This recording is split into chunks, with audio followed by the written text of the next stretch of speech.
आज आपण साळवडे गावामध्ये आलेलो आहे। ज्या गावचा जो आरोपी आहे त्याला गावाने पहिल्यापासूनच गावापासून बहिष्कृत ठेवलेला आहे, गावाच्या बाहेर ठेवलेला आहे। त्यांनी हे कृत्य केलेलं आहे। आपल्याबरोबर साळवडे गावचे सरपंच आहेत, त्यांच्याकडनं आपण जाणून घेऊ जे नसरापूरमध्ये अनधिकृत कृत्य झालं त्याच्याबद्दल तुम्ही कशा पद्धतीने निषेध नोंदवताय याच्याबद्दल 2 शब्द सांगा आम्हाला।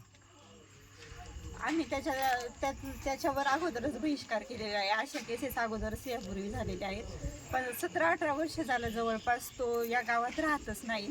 तरी आम्ही असा निषेध करतो की याच्यानंतर अशी घटना झालीच नाही पाहिजे। याच्यासाठी ना शासनानं प्रशासनानं जागीच मृत्यूची सोय केली पाहिजे, म्हणजे फाशीची शिक्षा देण्याची व्यवस्था केली पाहिजे।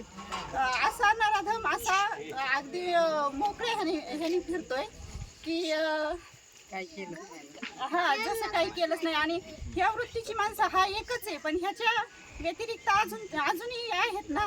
म्हणजे याला जर फाशी झाली तर मला असं वाटतंय की अत्याचार थांबू शकेल।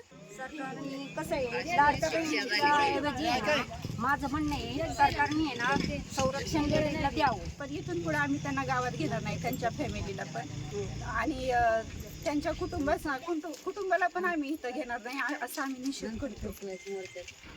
ताई काय सांगताल ह्या कृत्य जे खराब झालेलं आहे एका छोट्या मुलीवर, हा अतिप्रसंग झालेला आहे, त्याच्याबद्दल काय सांगाल तुम्ही? अतिप्रसंग म्हणजे फारच वाईट झालेला हा, असा म्हणजे कधी कुणावर अशी वेळ येऊच नाही। आणि ज्या प्रकारे त्यांनी ना त्या मुलीला त्रास दिला ना, तशाच प्रकारे त्याला सुद्धा त्रास व्हावा अशी आमच्या सगळ्या गावातल्या महिलांची इच्छा आहे। कारण जसा जसा त्या मुलीला त्रास झालाय त्या पद्धतीने त्याला त्रास व्हायलाच पाहिजे, त्याला फाशी ही झालीच पाहिजे।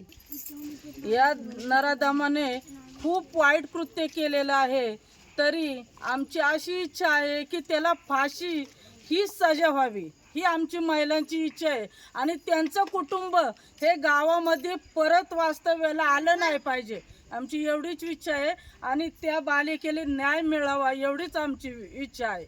म्हणजे तिला एवढी बेकार मारली, तसंच त्याला पण त्रास झाला पाहिजे। त्याला पण त्याच्याशी पाठ काढून, जसे तिला त्रास झालाय तसं ते कृत्य करताना तिला जसं त्रास झालाय तसं त्याला पण झाला पाहिजे, बस एवढीच इच्छा आहे।